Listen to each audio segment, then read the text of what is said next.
What up, guys? It's Sync. Today I'm here in Pride, so I'm going to be doing a Legion Blademaster Assassin guide with you guys. Now, this class just came out today, which is March the 4th, and this was for Deja's birthday. Now, before we get into the guide, I just want to say thank you guys for really supporting me and whatnot, because the original Blademaster Assassin, it just had so much demand and so much hype that it was only AC version. Something that had such high demand that we could make another variant in ways and plan something in the future, like for Deja's birthday is a Legion variant, and it's for Legion tokens. Like, it's so it meant a lot to me because it was so hype for the original, and it feels even more hype for the variant, and people were just spamming me in Twitter just like when is it coming out before the class is even. I'm getting so much hype about it, and I'm just really glad that they like this one too. So thank you guys for just supporting me and whatnot. So let's get all that out the way. Let's get into the guide. As you see, the Legion Blademaster Assassin is evasive with a rogue-based meta regeneration model. So the main source stats it's going to be going off is the secondary stats, which is hit, haste, crit, and evasion. More secondary stats than the primary stats, which is strength, intellect, we all know that stuff.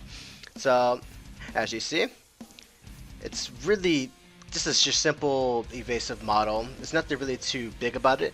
The main difference comes within the skills, I would say so. It's just the simplest stats. You mainly want to focus on your dexterity, which is source is the highest, which is sources on for hit, crit, and evasion, and your endurance to keep you alive longer to do nimble and swift damage in battle. Lux is always really good too, so if you have a little bit of luck on there, it won't really mind too much. As a rogue-based meta regeneration model, this class gains mana from doing damage in combat, more effective on crits, and dodging attack, which restores HP as well. So let me show you guys the armor. It's pretty darn similar to the original one. It's just like have a little bit of effects and a little bit of skulls. I don't know. Pretty much, I think they forgot to make a. I mean, it's definitely going to be very similar to the original one, but I didn't think it was going to be this similar. Dej probably forgot it was his birthday, he had a good time and whatnot. So you can't be hating on him really too much, because what really comes around is these awesome skills I'm going to be talking to you guys about. So let's get into it. Alrighty, the first auto attack is Nuke Suke. 1.57 second cooldown, physical attack, and the range is close. This is the same one as Blademaster Assassin and the original Blademaster. 90% weapon damage, I believe so, or 80%, and 1.75 attack speed. So it does hits a little bit weaker than Warrior, harder than the Rogue model, but a little bit faster than the Warrior. So it's like dead in the middle, I would say so. So let's proceed on to your first skill. Diminish Steel, 12 mana, 9 second cooldown, physical skin, and range is close. Basically, this is very similar to the original Blademaster Assassin. Aijutsu, it's always guaranteed hit the crit, and a 50% chance to apply Spinning Dragon, which negates the next opponent's attack to 0 or heal in terms of cases of PvP. But the main catch about this skill, it does more damage based on how low your HP is. These guys won't really get my health down. See, I do 800 crit there. Let me see if I can just gather these guys up here and let them whack at me for a little bit. Let them just whack at me for a little bit. So how everybody's night going? Day. It's night for me, so I said night first. It's going good, thank you very much. So as you see, I'm at 1600 health, and let's see how much this thing hits for. 2.2k. So around almost halfway to when you're about to dead, it's gonna hit around 5 to 6k. Now this is guaranteed to hit and crit, so it's gonna hit very hard. This is the reason why it's on such a longer cooldown than, like, let's say Aijutsu's on Blademaster Assassin. It's not that long. We'll actually use the second skill, but as you see, it hits very hard. This is your constant main damage dealer, even though it does less damage the more HP you have, but it's still a good constant damaging skill, and also the chance to apply the Spinning Dragon that has a little bit of tactical use to it as well. As you see, I was pretty high, and I'm still hitting cost at 800, still a fairly decent amount of damage in my opinion. So let me just heal up here and go talk about the next skill. Next skill is probably my favorite to the class, Reanimation. 18 mana, 20 second cooldown, physical magical skill, and it ranges a status move. Basically what this is comparing to the original Blademaster Assassin, It's a little bit stronger in stat buffs because the original Blademaster Assassin's dodge and critical strike chance increases by 20%. This one increases by 25% and critical strike damage is 30%. But in terms, you do 30% more damage as the original. You did 20% more damage, but instead of taking more damage, this applies a really nasty dot to you, and it applies a DK to yourself. Like, Sync, why would you put a DK on yourself so you can't heal for anything? This is the main chaotic twist to the class. It does an obscene amount of damage, but in trade, you can't heal from any resources at all. Any direct heals from yourself, which you can't really do that, or if unless you have a potion, I don't believe it will work. You can have that for yourself or other healers around you in PvP or whatnot. You can't heal. You are a living object to the undead, and that's how it's going to be as you reanimate yourself shortly to gain back some strength, but you're still attacked to and dead while your body is eroding away with the dot on yourself. So let's see the animation. Awesome animation. I just want to thank Arkland for the awesome animation. He did these custom icons. They're really cool. I really give props to him. I think he overdid this one. Like he just does so much for me. I just can't thank him enough, you know. So let's see the reanimation. Let me just get everybody to hit me here, just so you can see the dodge is not that reliable, and also you have a dot eroding at you. Like I said, I'm about to die right now. And there it is. But as you see, I'm going to try to use it and just try to burst as fast as I can. Just with the auto and just with diminished steel, which is your first skill. I just want to see how much damage I can actually do. So let me just run all the way back up here. So give me 1 second. Alrighty, so let's continue this. Alrighty, so we're just going to reanimate. Reanimate. I love it. And it applies the DK to yourself. This is something really cool. Just something I thought of off the bat. Because I was like, we're gonna do the Blademaster Assassin. What could be something very similar to Blademaster Assassin? Let me just use the third skill so I don't die. But let me just something that's very similar to Blademaster Assassin, but with a chaotic Legion twist. So this is what I came up with. As you see, the damage is absolutely crazy with the critical strike damage buff. It acts main as your main damage source because it increases your critical strike damage, and your first skill is always guaranteed to hit and crit. So the damage is going to be absolutely off the top, you know. So this is exactly what I was planning for. And this is your main damage source skill. Other skills do mediocre damage like 1.5, 2k. But once you get to the first skill and you get really low health, that's your main damage source. You want to be on the brink of death to maximize your DPS and maximize your burst. That's how I put the class. So let's talk about the third skill, which is Consuming Blades. 20 mana, 11-second cooldown, physical skill, and the range is far. Basically what this is, it's very similar to how I had the simple solution, which changed it to Slicing Wits. It's just basically a small AoE, except this one does initial damage to everybody except one, and then lesser to all around targets. And this acts as a necromancer here. So Sync, how does you have decay on yourself, right? How are you able to heal with Consuming Blades? Like, how are you able to heal? Well, the answer is just this.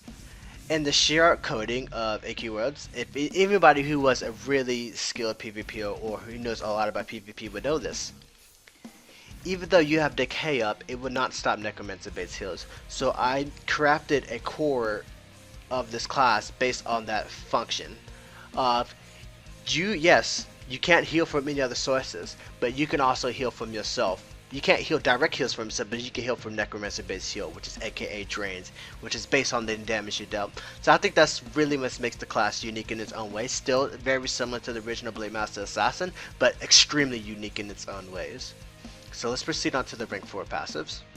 Oh, let me show you guys the animation. Did you see it? Like Arkland, I don't know how he did it. Look at that, like Arkland, stop, please. You're killing me here, man. So let's proceed on to the rank 4 passives. And Legion's Bargain increases damage output and damage taken by 20%. If you guys know me about my classes, I love having really formidable damage but really strong hindrances.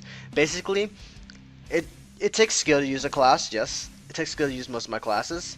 I would say all of them in certain forms or ways, but you also have a downside. So you have something you have to worry about, or something you definitely have to worry about while this is like what's going up. Like, I like doing that. It just creates a proper balance. Even though it can be really strong, you got a really strong hindrance on the class. It's something that would have its, like, this class definitely has ups and downs, as you see the dot eroding away from you, and you can't really put out really strong damage. It will drastically mess up your DPS. If you get your damage nerfed, your heal will be nerfed, and it'll be very difficult to sustain in battle. And stuff like that just makes the class more unique, makes the class more balanced and whatnot. So let's proceed on to the second rank of passes, Requiem. Increases endurance by 50%. Basically, I just want to give it more flat HP, just a little bit, just to give it later to tank a little bit more and let it do more damage based on lower your health is. It's not based on how much HP you have, it's based on the ratio of how much HP you lost. That's always based on percentages of health in AQ, like healer. You can have a lot of heat. You can have 4,000 HP, or you got 2,000 HP. If you have 10% of your HP left that's on that bear, it will only do 10% of that damage off the heartbeat. So that's something, a little tip that you guys can take. So I just wanted to give it more HP. This class is very tanky in ways of sustaining and in ways of being just a brute taking damage, wanting to take damage just because the nuke and sustain itself back up a little bit with the consuming blades. So get low, diminish deal, consuming blades to sustain back up and stuff like that. So it's a really cool class. So let's proceed on to the last skill. Dark Mantle. This skill is pretty fun. 25 mana, 10-second cooldown, physical skill, and the range is far. Basically what this is, at least is a wave of darkness. Why am I reading the skills? I never read the skills because I've memorized my classes. Sorry guys. It's a moderately strong damage that hits up to 4 people and applies a very moderate dot and a crit chance debuff. Just because I didn't want to make it very similar to the original Blademaster Assassin that is like, oh, 6Ks, and like, if you get lucky it can 6K and apply a really nasty dot and DK. To me, I thought that was just a little bit too much, so I made this on a lower cooldown, lower mana, so it's more of a tactical use. Really good DPS, a minor dot, not a minor dot, a really formidable dot for constant DPS, and a crit chance debuff that was on the original Blademaster Assassin, just to give that edgy feel to deal less damage so you can take more damage while Dark Mantle is up. So let me just show you guys the animation, like Darkland. I don't know how he does it, man, but you see 131 damage over time. That's not that bad, and the dot, it doesn't even last that long. And she's, oh, okay, I just hit 2.4. Okay, so yeah, I also know this weapon is completely stable. It's 30-30 in weapon range, so you can hit, you're seeing the exact damage of what I have. Frankly, I have a lot of luck on. I'm not even gonna lie. I have a lot of, that's thief, luck class is luck, and this weapon is luck. So my crit damage is gonna be a lot higher, but my base dodge is gonna be really low. That's why I'm taking a lot of damage plus the dot. So you really have to balance out your enchants. So we can talk about enchants right now, shall we? The 3 enchants I recommend is Thief, Fighter, and Luck. Mainly, I personally like probably the Fighter side. It just gives you the tanky raw stats, higher base damage, and more HP to mess around with. So you can mix it with Thief and Fighter, so you can have a lot more critical strike chance with the strength, more dexterity for the evasion and crit and hit chance. So basically what this does is gives you a higher base of damage. I just like it personally. The more HP, the more I can take, and the more chances I can take getting really low and using that diminished steal skill. Luck is really good since your first skill always hits and crits. You just want to focus on your overall, just your first skill. I guess luck is okay for it, but you're really losing out on a lot of dodge potential, a lot of, I guess, hit potential still there, but a lot of haste potential as well. Basically, luck is pretty good on this class if you want to just go for that full crit nuke type feel, but I don't like it really. If you want to go for something against bosses, I would probably get some Thief or some Fighter, and just so you can last longer and dodge a little bit more than just having the luck module on. So now it's time for the solo. So we're gonna go down to Captain Zero Beard, 000 Beard, to solo this guy. So let's get started.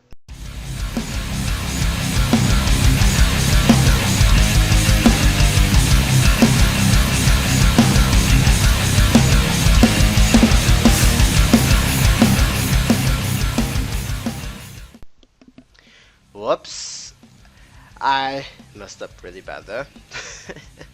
Not even gonna lie to you guys, so let me just hop back over there. 1 second, guys. Alrighty, I am back. So let's do this, man. I changed my enchants a little bit because, like I told you guys, just luck and this doesn't really help for the soloing potential. So I threw on a little bit of Fighter. So let's get started.